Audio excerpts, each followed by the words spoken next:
Hi, welcome back. This is me, Kim, with another Grubhub video. This is the third Grubhub video, and this one is about my first day as a Grubhub driver. I was pretty shocked that it only really took 3 days to get set up. I got the email that I was off the wait list, and then the very next day I got the information on how to do the onboarding, and I completed that. And then the next day I got the text and the email saying that I can put in my direct deposit information, and I expected it to be a whole nother day, but to my surprise, within I think maybe an hour, it said go ahead and pick up a block and you can start driving. I was like, whoa, okay. I don't have to wait for the card. I don't have to wait for the bag. Well, I was just kind of very shocked that it all happened so fast. It kind of seemed like it was going to take some time, but anyways, I'm very excited to say that I am now a Grubhub driver. Today was my first day. So last night I got the email that I could start delivering. I thought I needed a card and a bag, but supposedly I can deliver for a week while I wait for them to arrive, which is nice. I hope it really comes in a week, because my it says I have only till that 7th day, and then I'll have to wait until the bag comes. So, you know, the card, because I have to activate the card before you can proceed after that. But so we'll see.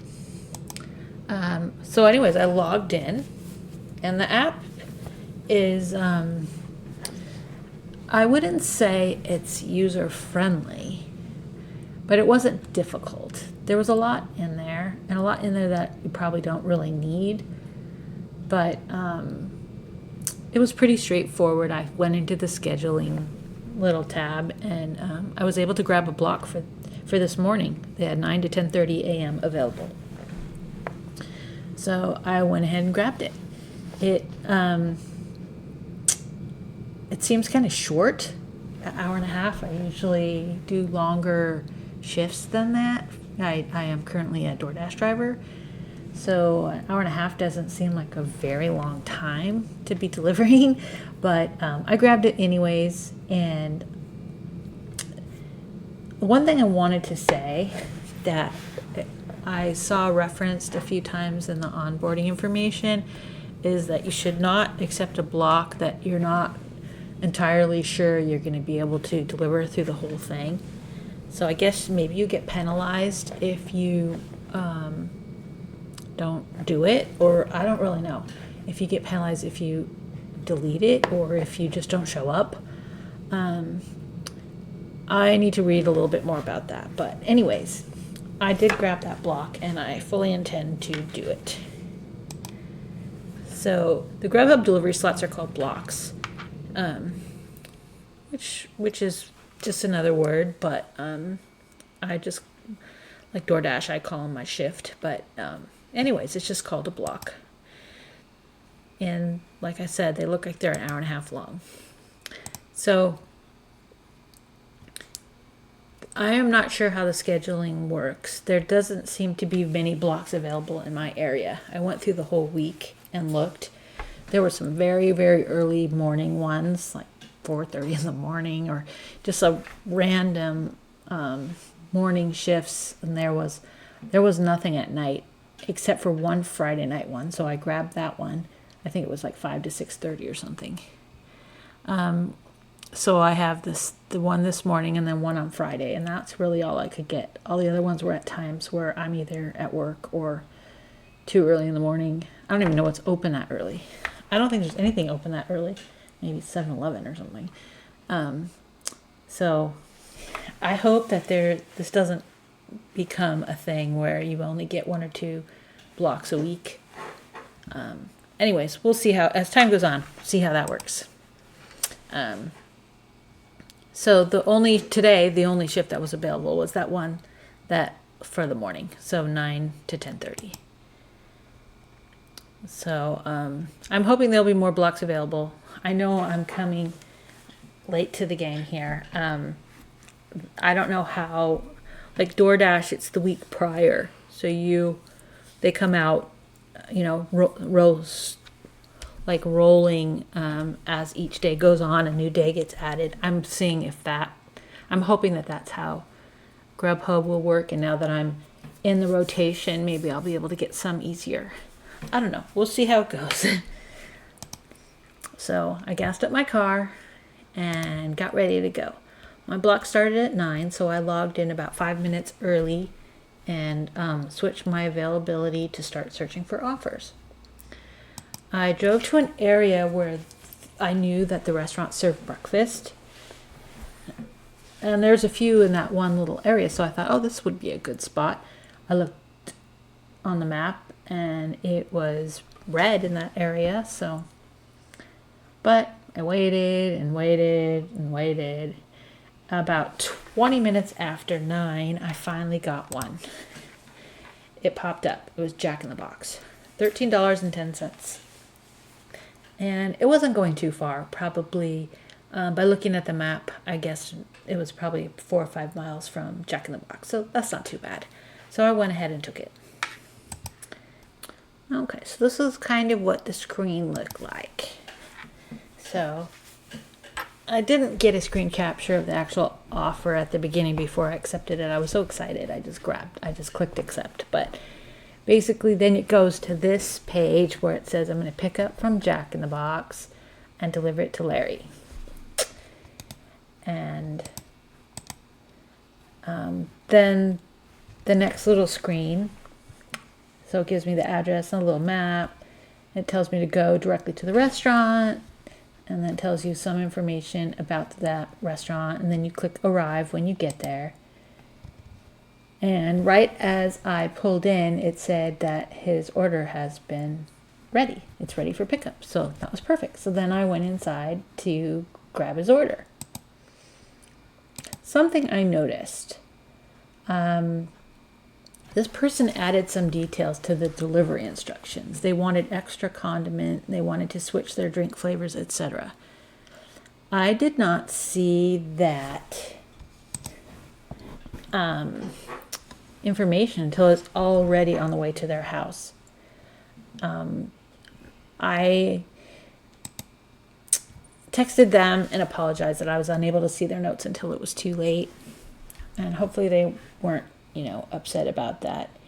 The next delivery, I tried to get to the delivery instructions so I could see if that person wanted anything extra or changed. But the app doesn't let you move forward through the steps to see those notes. DoorDash does allow you to see the delivery details ahead of time. So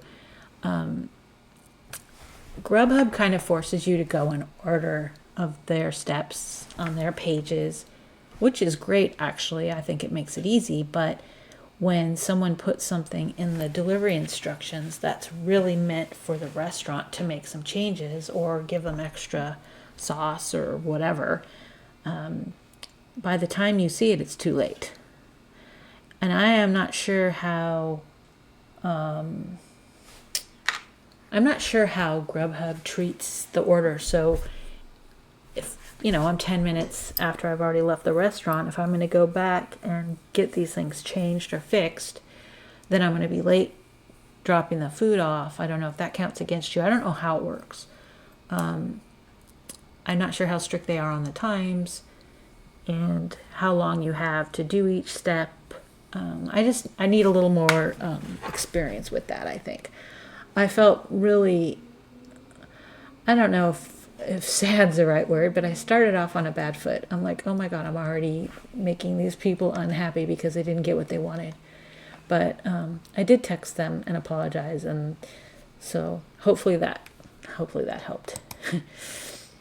Like I said, there are more screens in the Grubhub app. I like that it's pretty straightforward and guides you through the steps, but there's no way to jump ahead. And I think that would be useful for people. So here's my second offer. Well, I waited a good 20 minutes after the first delivery before I got another order. I had driven to a different busy area on the map, but I think because I'm new, I'm only getting the offers that others decline. So this is what the map looked like, and I was right here in the little busy area, and I don't know, it took about 20 minutes and I finally got another offer. The second offer was a great one, $19.51 for the delivery. There was only 5 items. So I went to this restaurant and picked up, the order. This one was much more straightforward. There was no special requests, but there's no way to go ahead. So I tried to get to the delivery information prior to picking up the food, but I couldn't figure it out. So I don't think it's there. I don't think they want you to do that. I think they want you to just stick with the task at hand, pick up the food, and worry about the delivery when you're done. Because I couldn't figure out how to get past it to see if, let's say, she wanted something extra for her food. I don't know. I just wanted to make sure that the people get what they want. Anyways, after 1.5 hours and a measly 2 deliveries, I made a whopping $32.61.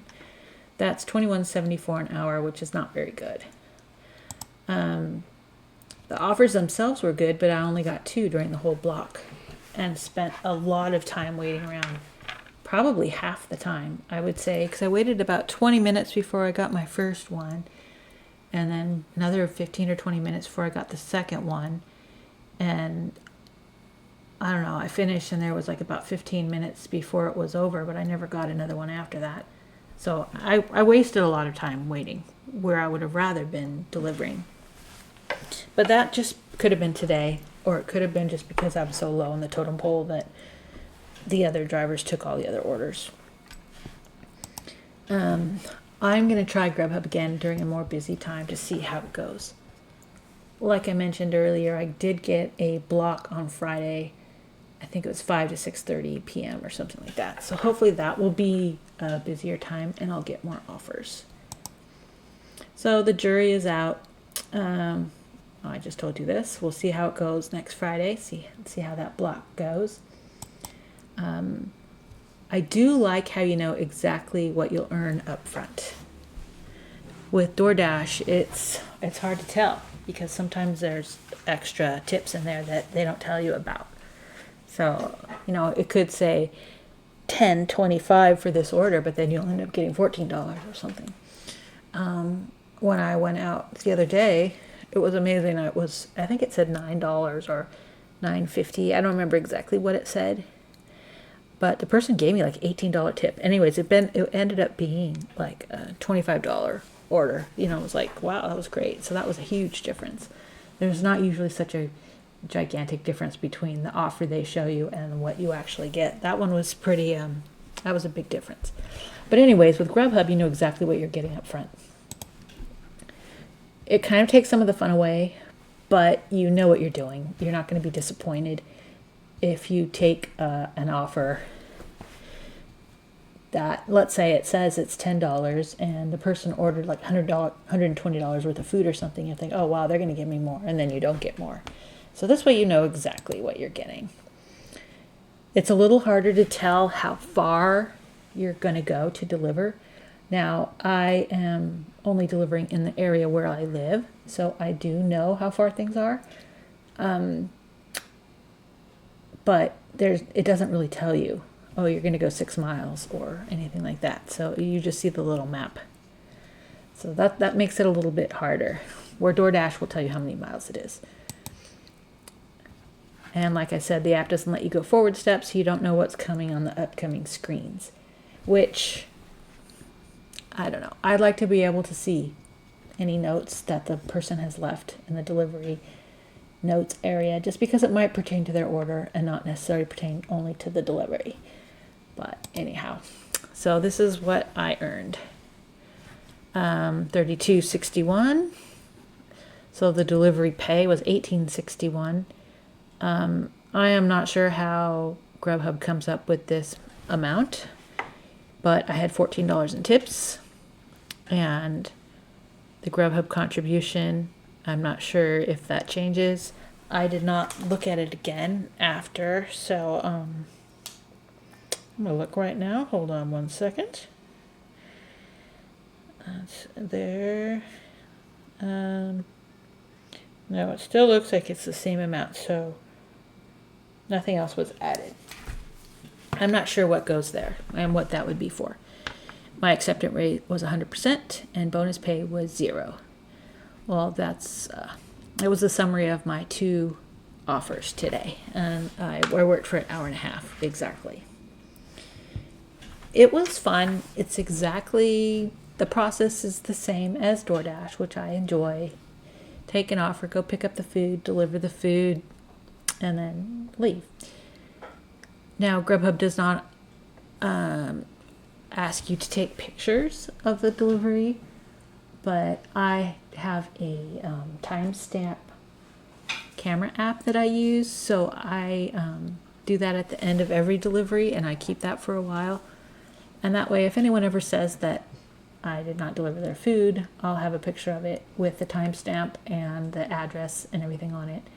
It's a free app, and I think it's a great idea to do that so that you have proof that you were there and that you delivered you were there and you delivered their food. I don't know if the Grubhub customers are as bad as DoorDash. I have not had a DoorDash customer say that the food was not delivered, but you hear about it all the time. And you're leaving it on someone's front door. Someone could just walk up and grab it. I mean, if the person doesn't come out right away, I could see where it could get stolen, or someone just wants some free food and they say they didn't get it. This way you have some proof. So I think it's called the Timestamp Camera app. There are some other ones, but this one's free, and it works well, and the pictures come out nice. And I showed it in one of my previous Grubhub videos, so you might want to look at that and start using it to protect yourself. Oh, I think it was on a DoorDash video, like don't get deactivated. I'll try to put that here in the, as a link up here so you can get to it. But it's a really easy to use tool that I think will help. Okay, anyways, I had fun today. Grubhub and DoorDash are very similar, and I think if you deliver for DoorDash, delivering for Grubhub will be an easy transition. But I would be interested to know, if you deliver for both Grubhub and DoorDash, which one do you prefer and why? And which platform is more profitable for you? I know every area is different, and like I said earlier, I think that DoorDash is the more popular food delivery app around here, but and maybe that's why there's not as many slots available to deliver Grubhub. But anyways, I'm interested to get started and to really give it a good shot, and then I'll do some more videos comparing the pros and cons of each and which one I like better. But I'd really love to hear from you. And also, I would really love it if you could subscribe. I need some more subscribers. So anyways, thanks for stopping by, and we'll see you next time.